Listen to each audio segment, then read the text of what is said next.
काय राव तुम्ही धोतराच्या धंद्यात भरपूर कमावलं, पण बाईच्या म्हणायचं, गड्याच्या म्हणायचं, नक्की कशाच्या म्हणायचं? नादानं तुम्ही लुगड्यात नाही म्हणता येणार, लुगड्यात नाही म्हणता येणार. तुम्ही कशात तरी गमावलंत. नमस्कार मित्रांनो, मी मराठी माणूसपदी.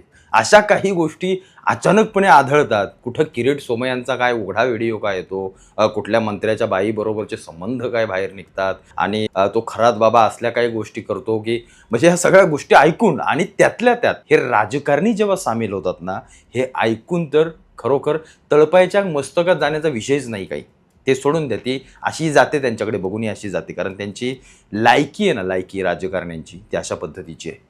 पण यांच्याकडे बघून ना हसायला येतं मला. तर काल जेव्हा मी म्हणजे खरातचा विषय घेतो चाललाय आपला, अचानकपणे हे झिरवळ आणि हिरवळ येऊन कुठून धडाकले काही समजलं नाही. जायला म्हणजे काय म्हणतात त्याला, अशी ब्रेकिंग न्यूज किंवा ब्रेकिंग न्यूज सोडून द्या, असं काहीतरी की खरोखर हसायला येतं. मी इतका हसत होतो पोट धरून. आणि जोपर्यंत मला हे कळत नव्हतं किंवा कळलं नाही की तो तृतीयपंथी आहे, तोपर्यंत म्हणजे मला वाटतं ती कोणी स्त्री वगैरे असेल, लॉजवरती कुठल्या सापडलं असेल आपली झिरवळ काका. फार मोठे दिवंगत नेते, दिवंगत नाही, फार मोठे नेते, लोकनेते आपले झिरवळ काका जेव्हा सापडले तेव्हा मला असं वाटलं की कुठेतरी लॉज बीचवर गेलं असेल म्हातारं. पण यांनी तर थेट एका तृतीयपंथीयाला झोपवलं. ही बातमी जेव्हा संपूर्ण सोशल मीडियावरती पसरली, व्हिडिओ त्याच्या पसरल्या, लहान लहान मुलं पाहत असते, अरे बापरे, हे तर टोपीवाले आपले झिरवळ काका विधानसभेचे उपाध्यक्ष की काय होते, मंत्री आहेत. अरे बापरे, काय मोठा कारनामा केलाय.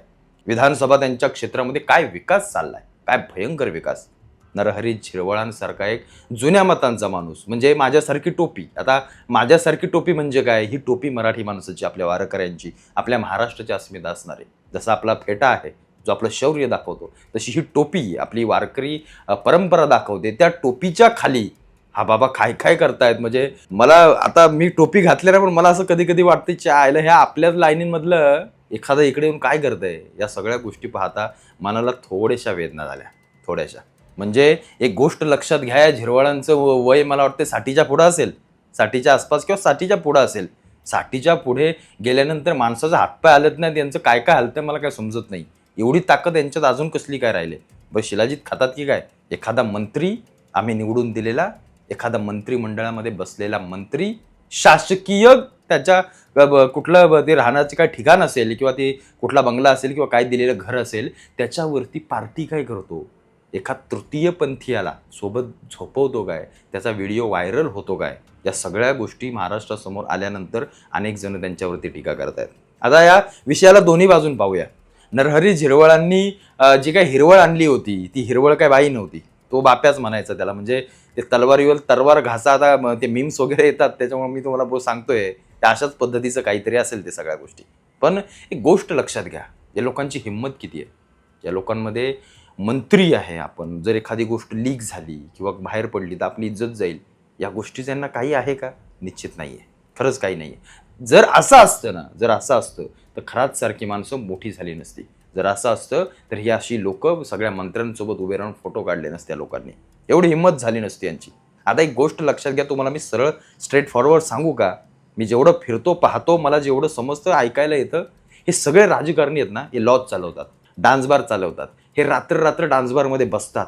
वेगवेगळ्या चोखंदळ मुलींचा यांना शौक असतो, दारूंचा यांना शौक असतो. जे जे काही करता येईल ते ही घाणेरड्या गोष्टी करतात. यांच्या हे जरी जाऊ शकले नाहीत ना तिथे, मंत्री संत्री कोण आमदार काय जे काय असतील ते, यांचं बायकांकडून काय यांच्या काय भागत नसावं बहुतेक, पण यांना बाहेरच्या गोष्टींमध्ये बराच शौक. मग ह्या पोरी मागून घेणं, मग त्यांना त्यांच्याबरोबर मजा करणं, कुठं फार्म हाऊसला जा, यांचे फार्म हाऊस असतात, इकडं तिकडं सगळं चालू असतं यांचं. कार्यकर्त्यांना सप्लाय करा, या सगळ्या गोष्टी चालतात. हे राजकारणी हरामखोर आहेत. तुम्हाला एक सांगतो मी, तुम्ही निवडून दिलेला एकही माणूस तुम्ही ठामपणे सांगू शकत नाही की हा चांगला आहे, याच्याबद्दल मला कोणतीच शंका नाही. हा अत्यंत धुतल्या तांदळाचा आहे, नाही असा एकही सापडणार नाही. कोणी ना कोणीतरी कुठून ना कुठून तरी माती खाल्लेलीच असते. कारण हे क्षेत्रच तसं आहे. राजकारण म्हटलं की बाई, पैसा, दलदल, चिखल, घाण, या सगळ्या गोष्टी इथे येतात आणि त्या सगळ्या गोष्टींमधून हे राजकारणी सगळे जातात. आता दुसरी बाजूकडे येऊया. नरहरी झिरवळांनी तो बाप्या कोण असेल, किन्नर असेल, त्याच्यावरती कुठला बलात्कार केला नाही आहे, त्याच्यावरती कुठला रेप केला नाही आहे. तो त्यांचा वैयक्तिक प्रश्न आहे, या मताचा मी पण आहे, तो वैयक्तिक प्रश्न आहे. पण तुम्ही शासकीय गृहावरती नेता, तुम्ही तिथं जाऊन या सगळ्या गोष्टी करता, ते थोडंसं खटकतं आणि ते थोडंसं खटकलं पाहिजे. तुम्हाला आता 60व्या वर्षी 70व्या वर्षी काय जे काही कुठं घालाघाली करायची, काय करायचं आहे ते तुम्ही झकमारा करा, पण शासकीय कोणत्याही गोष्टीवरती नाही. तुम्ही ज्या पदावरती बसलाय ते तुम्ही पदाचा राजीनामा द्या, तिथून तुम्ही बाहेर पडा. तुम्हाला असे किती किन्नर पाहिजेत ते असे रस्त्याला टोलनाक्यांच्या इकडे तिकडे शहरांमध्ये कुठे काय भेटतात असे ढेगाण पडलेत, याच्यापेक्षा सुंदर पडलेत, याच्यापेक्षा सुंदर पडलेत. ते तुम्ही तिकडे जाऊन घ्या, तुम्हाला काय करायचं ते करा.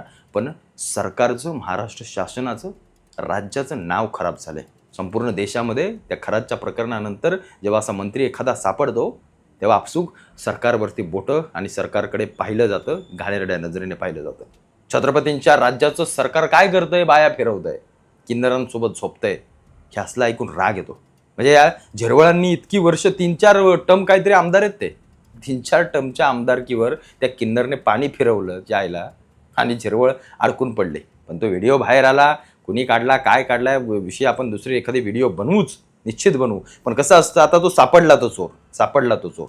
त्यांनी काय एक एक गोष्ट लक्षात घ्या, त्यांनी काय बलात्कार केला नाही, कुठं काय जबरदस्ती नाही केली, तो त्यांचा वैयक्तिक प्रश्न. अनेकांना अनेक शौक असतात. अनेकांना स्त्रियांमध्ये एकमेकांना शौक, लग्न करतात, पुरुषांमध्ये लग्न करतात. त्याच्यामुळे तो त्यांचा व्यक्ती स्वातंत्र्याचा प्रश्न आहे, तो त्यांच्या जवळ असो.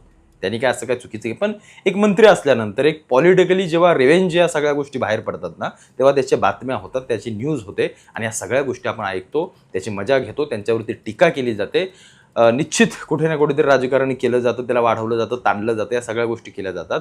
पण नरहरी झिरवळांनी असल्या काही गोष्टी कराव्या असं म्हणजे मला तर आता हसायला येतं की किन्नर वगैरे खूप झालं, अतिच झालं. एखादी स्त्री वगैरे बाबा तुमची एखादी कोणी असेल प्रियसी वगैरे ते ठीक होतं, पण हे किन्नर वगैरे मंत्री ह्या वयात आणि असं टोपीवालं एखादं साधं म्हातारं, म्हणजे आपण असं विचार करतो अरे बापरे काय गावाकडची माणसं आहेत, साधी माणसं, अगदी सरळ सभ्य, पांढरी टोपी घालणारी, पांढरा शर्ट घालणारी लोक. म्हणजे आता मला लाज वाटायला लागली, मला लोक म्हणतील त्याला तूही तसाच आहेस, पांढरा टोपीवाला तू तसाच आहेस की काय.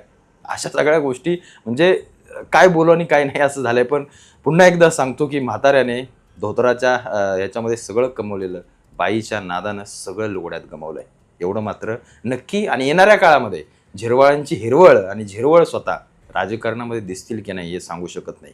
पण झिरवाळांचा कार्यक्रम करेक्ट कुणीतरी केलाय किंवा तो झालाय एवढं म्हणायला काही हरकत नाही.